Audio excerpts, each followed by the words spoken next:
पाने के लिए हमें यह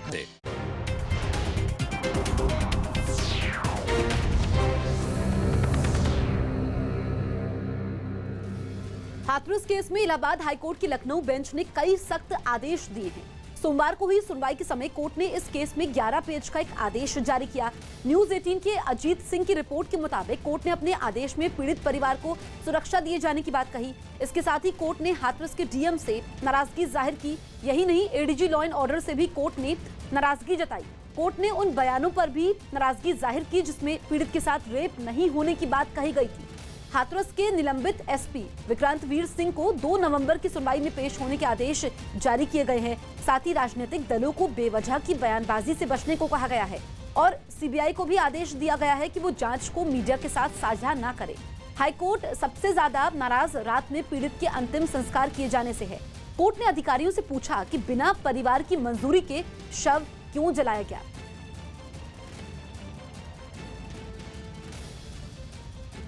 पश्चिम रेलवे ने मुंबई में जरूरी सेवाओं से जुड़े लोगों के लिए चलाई जा रही लोकल ट्रेनों की संख्या बढ़ाने को मंजूरी दे दी। न्यूज 18 के दिवाकर सिंह की रिपोर्ट है कि महाराष्ट्र सरकार की मांग को मानते हुए पश्चिम रेलवे ने 15 अक्टूबर से लोकल ट्रेनों की संख्या बढ़ाने का फैसला किया, जिसके बाद 15 तारीख से पहले से चल रही ट्रेनों के अलावा 200 लोकल ट्रेनें ज्यादा चलाई जाएंगी।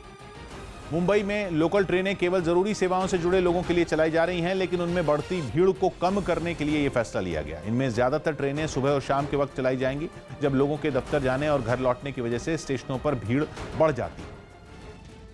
आंध्र प्रदेश के गुंटूर में भारी बारिश की वजह से बाढ़ जैसे हालात बन गए हैं। सड़कों पर पानी ऐसे बह रहा है मानो नदी बह रही हो। ऐसी एक सड़क को पार करते वक्त पुलिस की एक गाड़ी बीच में फंस गई। इसके बाद पुलिस के जवानों ने काफी कोशिश की गाड़ी को पानी से बाहर निकालने की, लेकिन वो कामयाब नहीं हो पाए।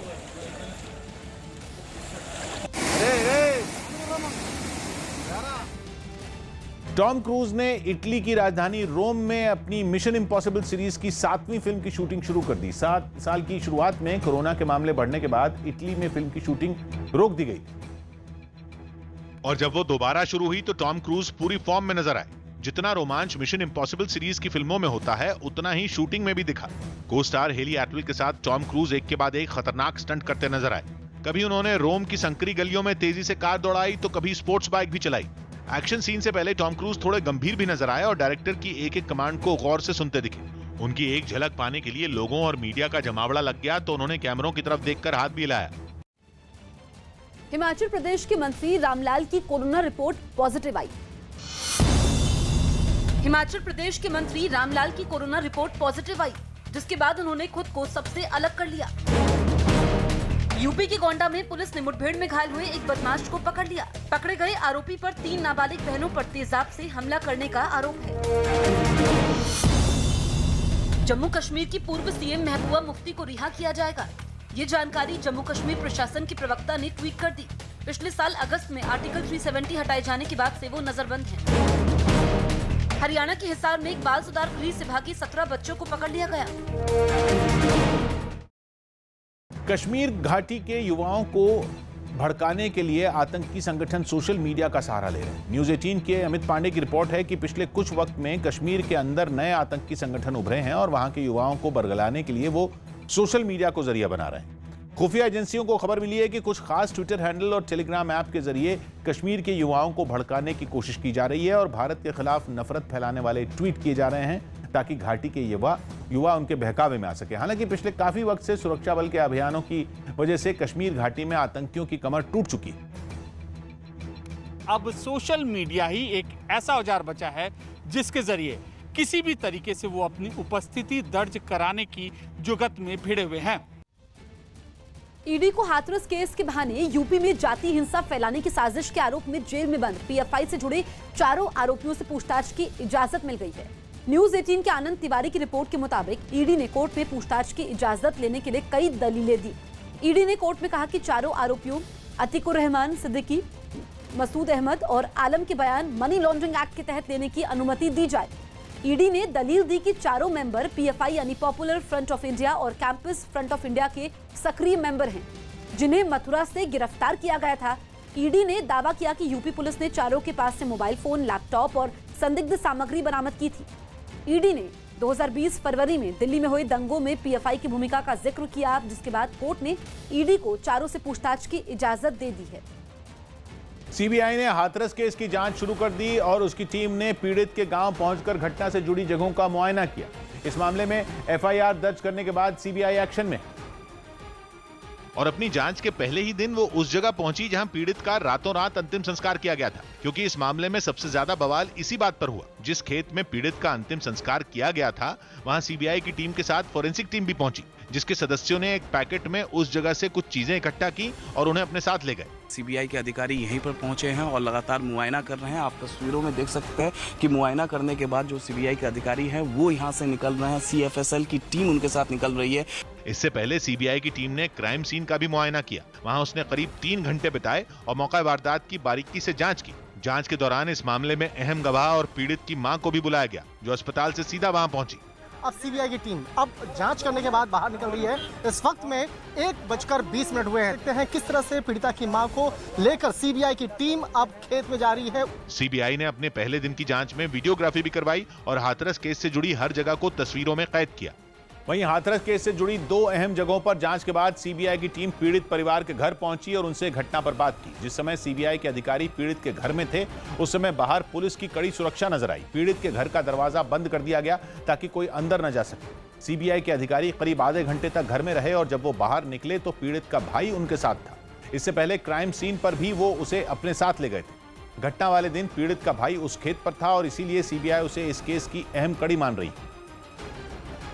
देख सकते हैं पीड़ित के भाई को सीबीआई की टीम क्या बातचीत हुई है। आप देख सकते हैं इस वक्त जो सीबीआई की टीम को लेकर निकल चुकी है पीड़ित के भाई को। यूपी के मथुरा में एक लड़की से हथियार के दम पर रेप की कोशिश की गई। इस घटना का एक वीडियो वायरल हुआ, जिसमें 4 से 5 लोग एक लड़की के साथ बदसलूकी करते हुए दिखाई दिए। पीड़ित लड़की के मुताबिक वो एक कंपनी में काम करती है जो जमीन बेचने खरीदने के काम से जुड़ी हुई है। लड़की ने बताया कि वो एक ग्राहक को जमीन दिखाने गई थी, लेकिन तभी 4 से 5 की संख्या में लोग वहां पर पहुंचे और हथियार के दम पर इसके साथ रेप की कोशिश की। पीड़ित के मुताबिक शोर मचाने पर वहां आसपास मौजूद दूसरे लोग जब आए तो आरोपी भाग गए। फिलहाल पुलिस ने लड़की की शिकायत पर केस दर्ज कर लिया है और वीडियो फुटेज की मदद से आरोपियों की तलाश तेज कर दी है। मैं 4:30 बजे जमुना सिटी कॉलोनी में, वहाँ मैं असिस्टेंट मैनेजर हूँ, जॉब करती हूँ। वहाँ मैं अपने क्लाइंट को, जिनका नाम श्री बबलू है, उन्हें लेके गई थी प्लॉट दिखाने। तो वहाँ कुछ लोग पीछे से आए, 4 लोग थे, वो पीछे से आए और बदतमीजी करने लगे। मुझे हथियार दिखाकर मुझे नीचे गिरा दिया और मेरे साथ दुराचार करने की कोशिश की। तब मैंने शोर शराबा किया तो वहाँ के अगल बगल के लोग आए और उन्हें देखकर वो लोग भाग गए। महाराष्ट्र के कई शहरों में बीजेपी के कार्यकर्ताओं ने मंदिर खोलने की मांग करते हुए उद्धव सरकार के खिलाफ प्रदर्शन किए। महाराष्ट्र में होटल, रेस्टोरेंट और बार तो खोले जा चुके हैं, लेकिन अब तक राज्य सरकार ने पूजा करने की जगहों को खोलने की इजाजत नहीं दी, जिसके खिलाफ बीजेपी ने बड़ा आंदोलन छेड़ दिया। पुणे के तांबड़ी जोगेश्वरी मंदिर के सामने बीजेपी के सैकड़ों कार्यकर्ता सड़क पर बैठ गए। चेहरे पर मास्क, गले में बीजेपी के झंडे वाला पटका और हाथों में तख्तियां लेकर कार्यकर्ता नारेबाजी करते रहे। एक कार्यकर्ता को रामलीला की पोशाक पहनाकर कुंभकर्ण बना दिया गया और सड़क पर सोते हुए दिखाया गया। फिर बाकी नेता और कार्यकर्ता उसे उद्धव सरकार बताकर नींद से जागने को कहते रहे। सड़क पर सोए कुंभकर्ण को कोई उद्धव ठाकरे, कोई महाअघाड़ी सरकार तो कोई संजय राउत कहकर जगाने लगा। संजय राउत उठा, संजय राउत। बीजेपी के नेताओं ने धमकी दी कि अगर उनकी बात नहीं मानी गई तो लोग खुद जाकर मंदिरों के ताले खोल देंगे। अगर आपने मंदिर मस्जिद नहीं खुलवाए तो जनता रास्ते पर उतरेगी और इससे बड़े आंदोलन करेंगी और खुद जाकर मंदिरों के ताले खुलवाएगी।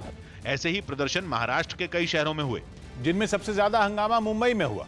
मुंबई में सिद्धि विनायक मंदिर के सामने बीजेपी कार्यकर्ताओं की भारी भीड़ जमा हो गई। हालात संभालने के लिए सैकड़ों लोगों को हिरासत में लिया गया, क्योंकि बीच सड़क पर बीजेपी के नेताओं ने सिद्धि विनायक की पूजा शुरू कर दी।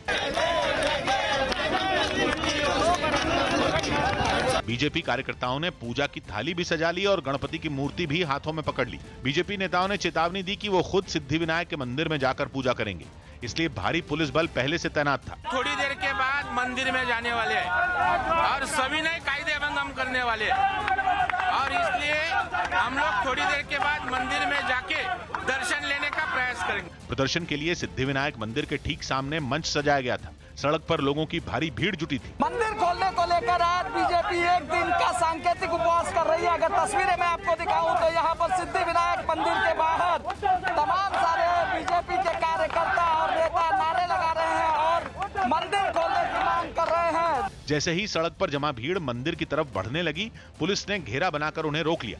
हालात काबू में करने के लिए बड़ी संख्या में बीजेपी कार्यकर्ताओं को हिरासत में ले लिया गया। लेकिन बीजेपी का विरोध केवल मुंबई और पुणे तक सीमित नहीं रहा, बल्कि राज्य के कई बड़े मंदिरों के बाहर कुछ इसी तरह बीजेपी के कार्यकर्ता जमा हुए, जिसमें शिरडी का साईं बाबा मंदिर भी शामिल है। मंदिर के सामने ही छोटा सा टेंट लगाया गया, जिसमें साईं बाबा की पूजा की गई।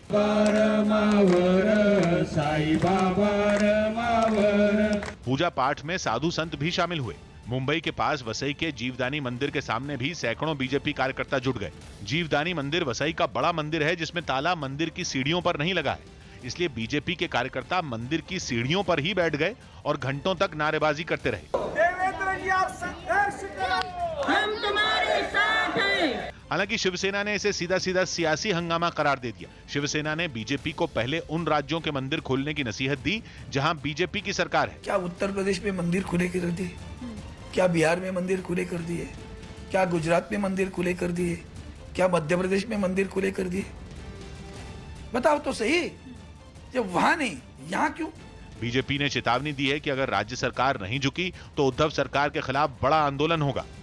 इससे पहले महाराष्ट्र के राज्यपाल भगत सिंह कोश्यारी ने मुख्यमंत्री उद्धव ठाकरे को चिट्ठी लिखकर पूजा स्थलों को खोलने की मांग की, लेकिन राज्यपाल की यह चिट्ठी शरद पवार को खटक गई, जिसके बाद पवार ने उद्धव ठाकरे के समर्थन में प्रधानमंत्री को एक चिट्ठी लिखी, जिसमें यह कहा कि राज्यपाल को किसी भी मुद्दे पर अपना मत रखने का अधिकार है, लेकिन जिस तरह की भाषा का इस्तेमाल राज्यपाल ने किया वो गलत है। राज्यपाल की चिट्ठी में हिंदुत्व और सेकुलर शब्दों का इस्तेमाल किया गया था, जिस पर शरद पवार ने गहरी नाराजगी जताई और कहा कि वो राज्यपाल के इन शब्दों के इस्तेमाल करने पर दुखी हैं। मैं हूं किशोर रजवाणी, आज की ताजा खबर जारी है। आप बने रहिए न्यूज़ 18 इंडिया के साथ।